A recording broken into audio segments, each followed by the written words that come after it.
인생의 절반을 넘게 바친 국밥집 가마솥 앞에서 저는 가끔 제 삶이 이 뿌연 연기 같다는 생각을 했어요.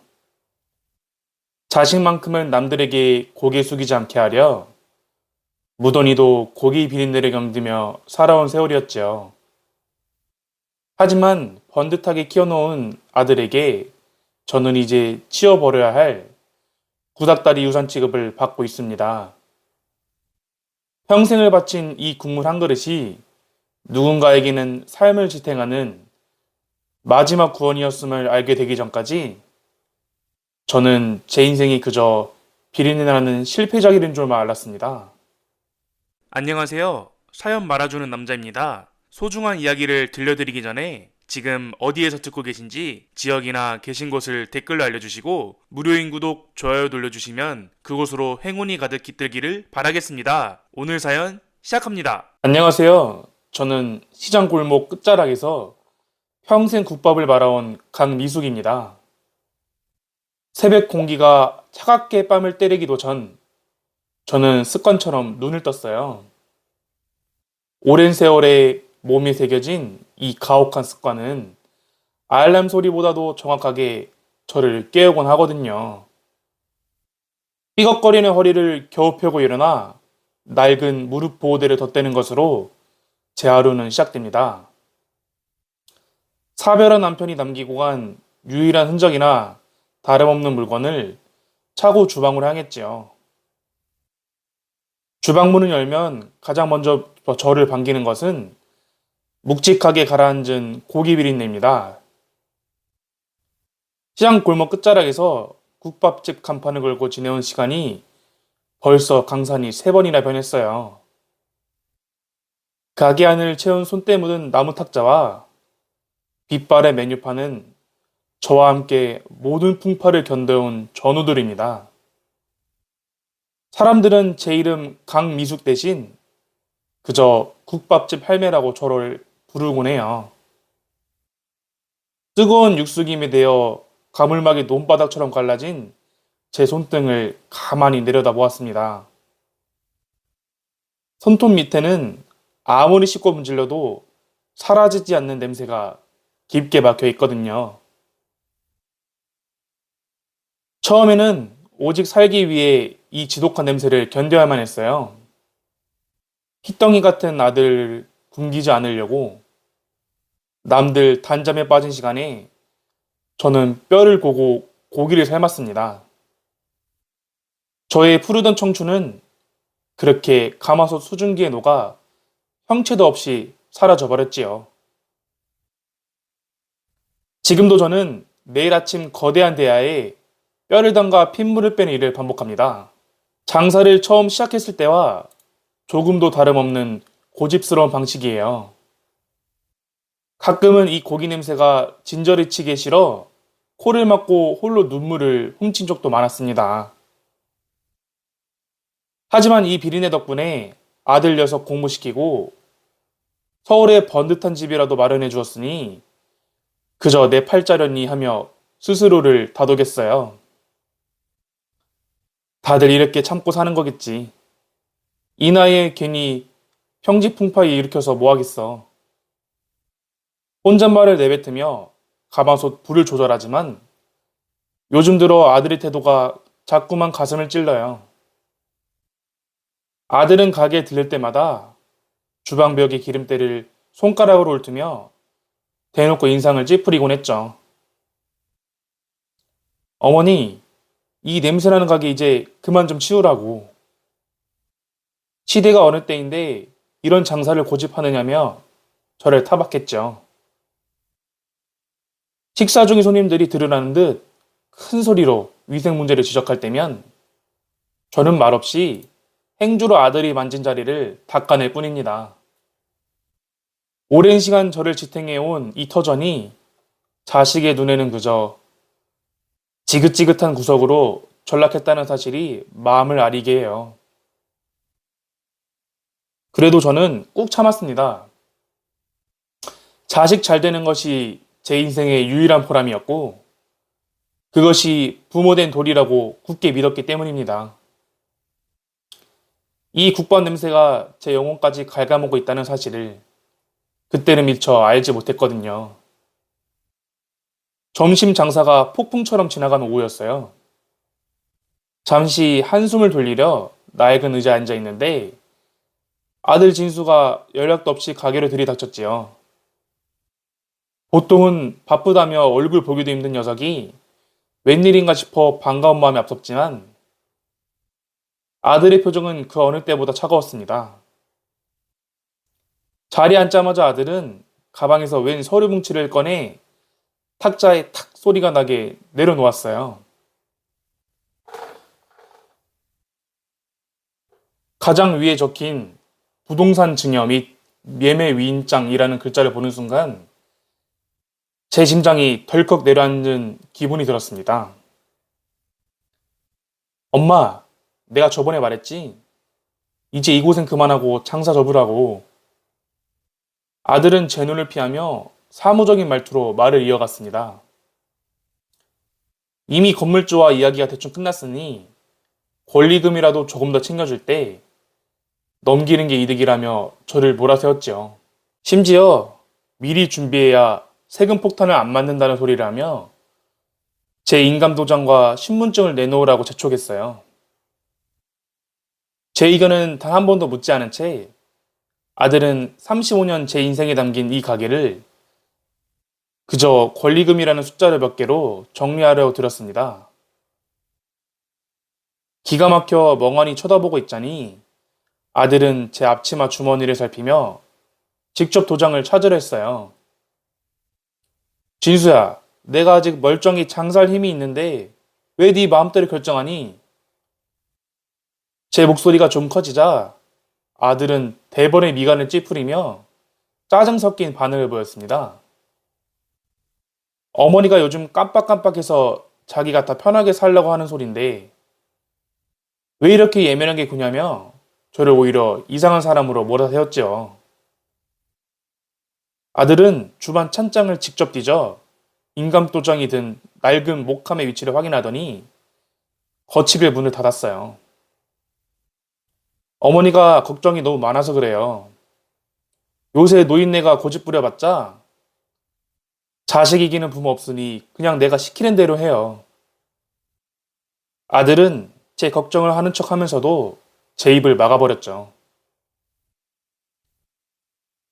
30년 넘게 쌓아온 모자간의 신뢰가 효도라는 가면을 쓴 강요 앞에서 처참히 무너지고 있었죠. 그날 저녁 가게 뒤편 골목에서 아들이 누군가와 은밀하게 통화하는 소리가 들려왔어요. 내일 인감 가져갈 거니까 계약서 미리 준비해둬. 노인네가 좀 고집을 피우긴 하는데 어차피 갈 곳은 요양원뿐이야. 그 말을 듣는 순간 찬장문이 어긋나며 났던 소리만큼이나 제 가슴속 무언가가 쩍 하고 갈라지는 것을 느꼈습니다. 35년 동안 내가 지켜온 곳이 고작 이런 결말이었나 싶어 온몸에 힘이 빠져나갔어요. 아들은 이미 저를 요양원에 보낼 계획까지 다 세워두고 저를 속이고 있었던 거죠. 한 달 전까지만 해도 어머니 건강이 최고라며 웃던 아들이 얼굴이 떠올라 소름이 돋았어요. 비린내 나는 국밥을 팔아 정성껏 키워낸 아들에게 저는 이제 더 이상 어머니가 아니라 처분해야 할 짐짝일 뿐이었어요. 어두운 주방에 홀로 앉아 가만히 제 손을 내려다보았죠. 이 손으로 뜨거운 국물을 퍼나르며 아들의 미래를 닦아주었다고 믿었는데 돌아온 건 차가운 배신감 뿐이었어요. 밤새 잠을 이루지 못하고 가마솥 옆을 시켰습니다. 끓어오는 육수처럼 제 속도 부글부글 끓어오르다 못해 시커멓게 타들어가는 것 같았어요. 다음날 오전이었어요. 밤새 한숨도 못 자고 뜬 눈으로 밤을 지새운 채 제 가슴은 납덩이를 얹어놓은 것처럼 무거웠죠. 아들 진수는 어제와 다름없이 태어난 얼굴로 가게 나타나서는 화장실에 간다며 가방을 탁자 위에 올려두었죠. 평소라면 남의 물건에 손대지 않았겠지만 어제들은 통화 내용이 자꾸만 귓가에 맴돌아 떨리는 손으로 아들의 가방을 열어보았죠. 그 안에는 차마 믿고 싶지 않았던 서류들이 가득 들어 있었습니다. 이미 작성이 끝난 요양원 입소 신청서와 아파트 중도금 대출 신청서가 제 눈을 찔렸죠. 서류 속 보호자 연락처에는 제 번호가 아닌 아들의 번호가 떡하니 적혀 있더라고요. 제 삶의 마지막 장소가 결정되는 순간에도 저는 철저히 배제된 채 그저 아들의 아파트 평수를 넓히기 위한 도구로 전락해 있었죠. 화장실에서 나온 아들에게 그 서류들을 내밀며 따져 물었죠. 진수야, 이게 다 뭐니? 요양원이라니. 내가 아직 이렇게 멀쩡히 가게를 지키고 있는데. 제 목소리가 파르르 떨렸지만 진수는 미안하긴커녕 오히려 얼굴을 붉히며 버럭 화를 냈죠. 엄마, 이게 다 누구 때문인데 그래요? 엄마가 미련하게 국밥만 말아서 내 앞길 막고 있는 거 정말 몰라요?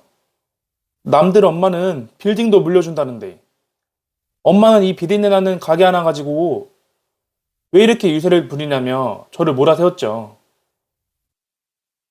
심지어 아들은 분에 못 이겨 식탁 위의 물컵을 바닥으로 거치게 밀어 깨뜨려 버렸죠. 산산조각난 유리 조각들이 제 발등 위로 튀어올랐지만 몸의 아픔보다 가슴이 찢어지는 고통이 더 컸어요. 엄마는 나중에 알아도 되잖아요. 내가 다 알아서 책임진다는데 왜 난리야? 아들은 문을 박차고 나가버렸고 텅 빈 가게 안에는 깨진 유리 조각과 무거운 정적만이 남았죠.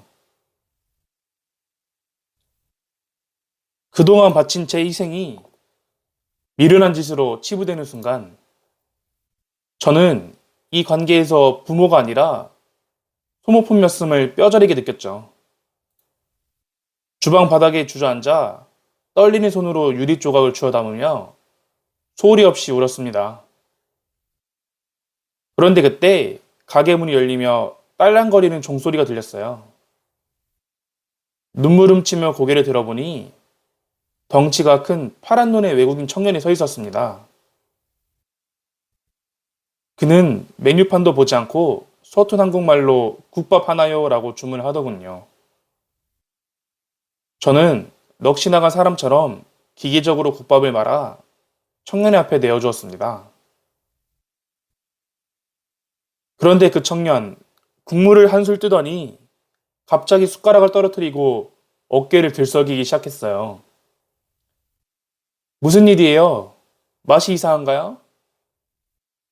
제가 당황해서 묻자 청년은 고개를 저으며 낡은 가죽 팔찌 하나를 식탁 위에 조심스럽게 올려놓았습니다.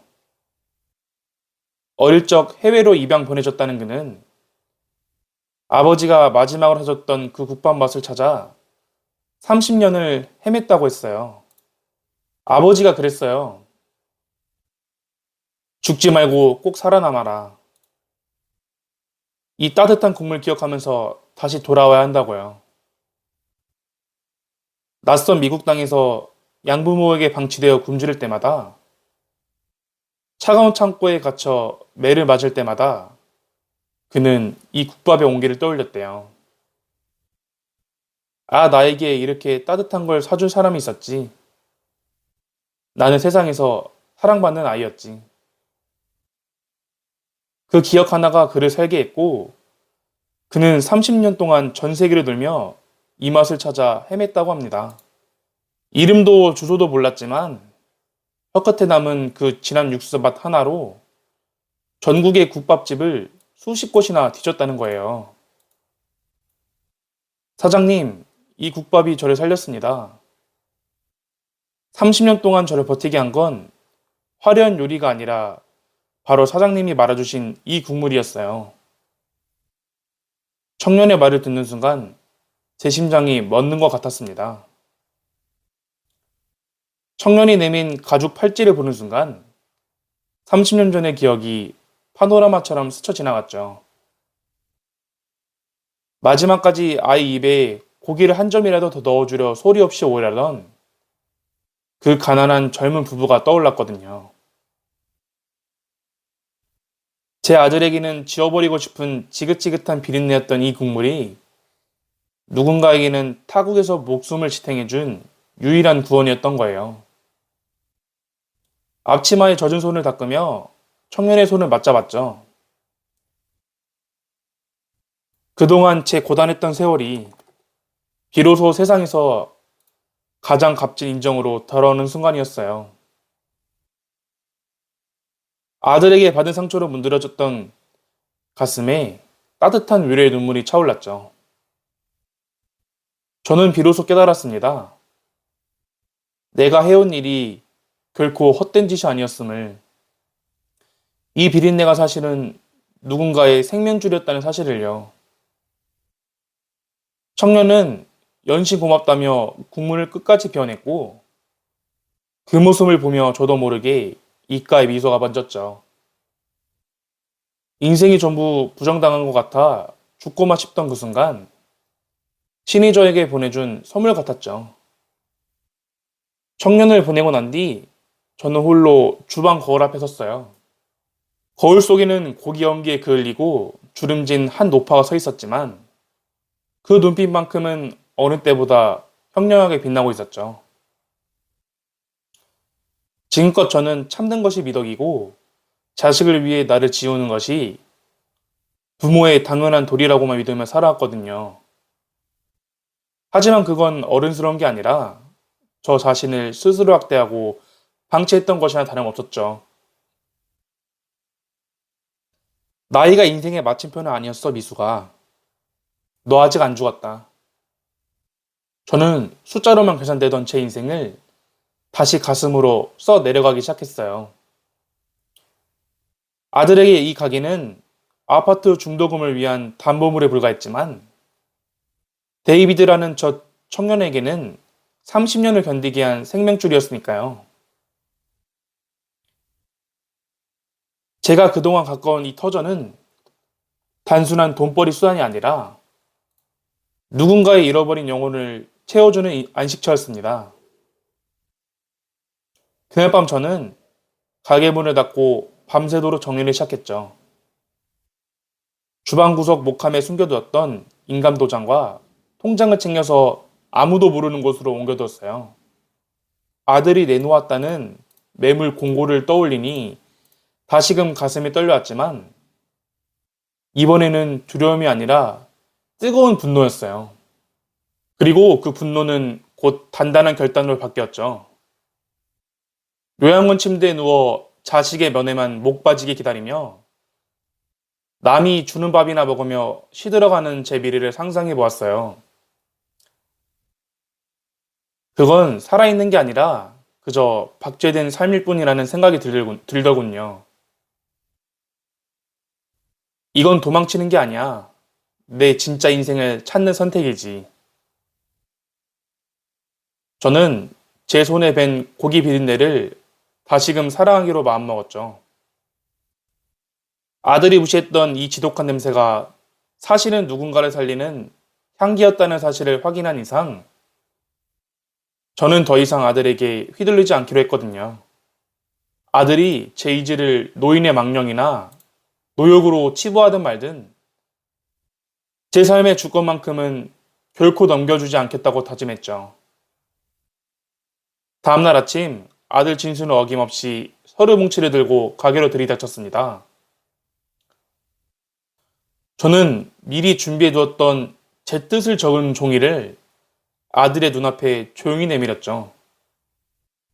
진수야, 가게 명의는 절대로 안 넘긴다.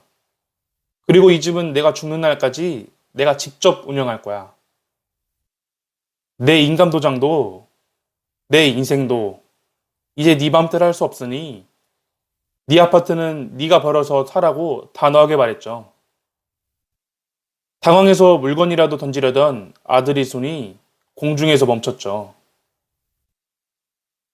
한 번도 본 적 없던 제 단호하고 서늘한 눈빛에 아들은 기가 질린 듯 멍하니 서 있더군요.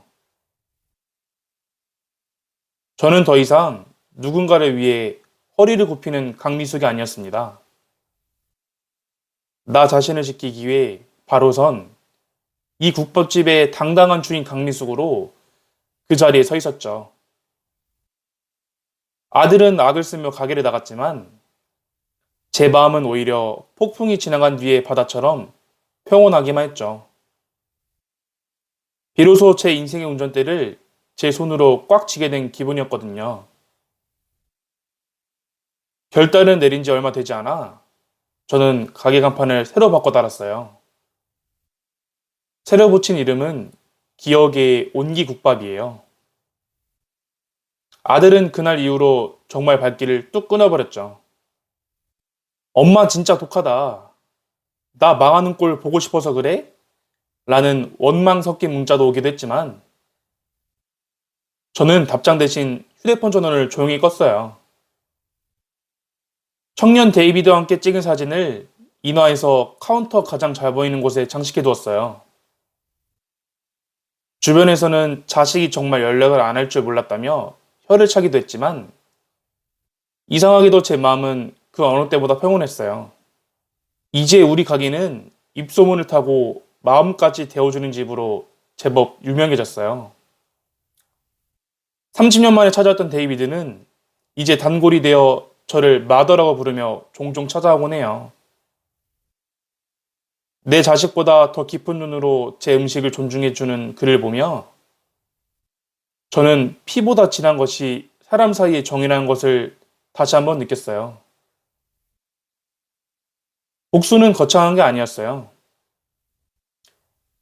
자식에게 소리치고 싸우는 게 아니라 내가 행복해지는 것, 내가 나를 존중하는 삶을 보여주는 것 자체가 가장 큰 승리라는 걸 이제야 깨달았기 때문이에요. 가게 문을 닫고 시장 골목을 걸어 나올 때 제 어깨는 예전보다 훨씬 당당하고 가벼웠어요. 내 손에 밴 고기 비린내가 이제는 지긋지긋한 악취가 아니라 인생을 버텨온 훈장처럼 향기롭게 느껴졌어요. 여러분이라면 미숙 씨와 같은 상황에서 어떤 선택을 하셨을까요? 여러분의 생각을 댓글로 남겨주세요. 그리고 사연의 주인공을 위한 따뜻한 응원의 한 말씀도 같이 부탁드릴게요. 사연 말아주는 남자였습니다. 감사합니다.